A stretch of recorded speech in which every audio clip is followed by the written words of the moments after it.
Alors naso, c'est pour nez, et pharyngé pour pharynx, c'est-à-dire la gorge. On prélève en fait à la jonction des deux, c'est-à-dire assez profond. On passe un écouvillon, une sorte de coton-tige, par le nez, et on frotte les cellules qui sont au niveau de cette zone. En fait, on peut le faire pour les deux narines.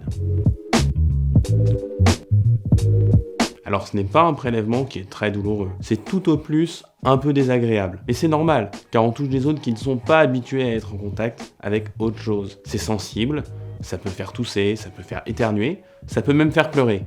Mais attention, le prélèvement doit être profond pour que les résultats soient fiables.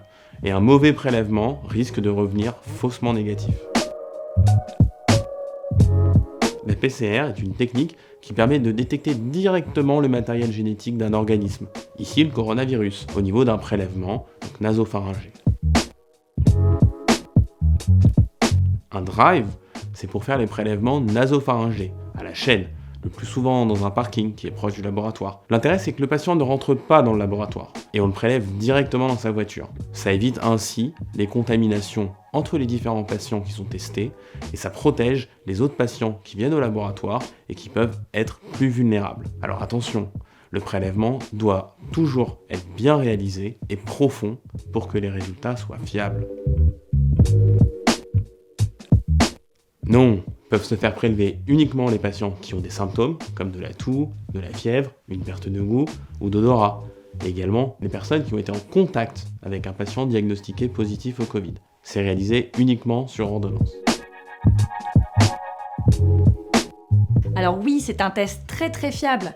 La PCR indique de manière très exacte si le virus est porté par le patient ou non. On peut toutefois rater le virus dans deux cas. Donc soit le prélèvement est de mauvaise qualité, car il n'a pas été prélevé de façon assez profonde dans le rhinopharynx, soit le prélèvement a été réalisé à un mauvais timing, donc soit trop tôt ou surtout trop tard dans la maladie. Ce n'est pas la technique donc qui provoque ces faux négatifs, mais cela est dû au fait que le virus ne se situe pas là où on le recherche.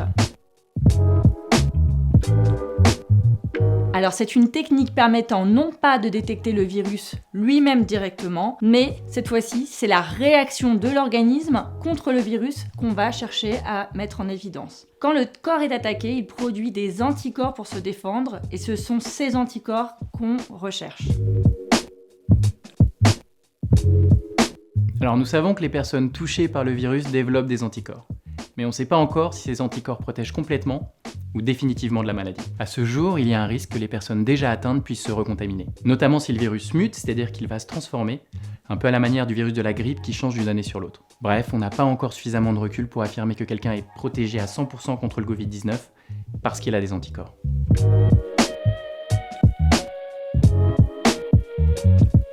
Non, il ne faut surtout pas lever les mesures barrières sur la base d'un test sérologique positif. Il est prouvé qu'une personne peut avoir des anticorps tout en restant contagieuse un certain temps après l'apparition de ces anticorps. Il est donc très important de conserver les gestes barrières et les mesures de distanciation pour éviter de transmettre le virus à nos proches.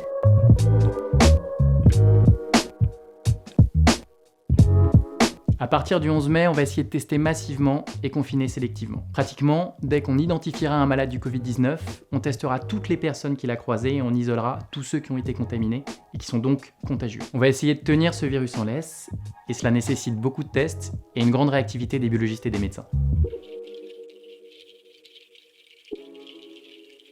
Alors ça va durer jusqu'à ce que le virus disparaisse, ou bien jusqu'à ce qu'on trouve un vaccin, ou jusqu'à ce qu'une proportion élevée de la population développe des anticorps qui soient protecteurs. En conclusion, importance de la distanciation sociale, importance du lavage des mains avec les mesures barrières et du port du masque, quel que soit le résultat des tests. Ce sont tous ces gestes du quotidien qui nous permettront de maîtriser l'épidémie. Nous comptons sur vous et vous pouvez compter sur nous. Il faut apprendre à vivre avec le Covid-19 comme on a appris à vivre avec les accidents de voiture. Et il faut respecter toutes les mesures barrières parce que c'est notre ceinture de sécurité. Si vous avez des questions, demandez à votre biologiste médical.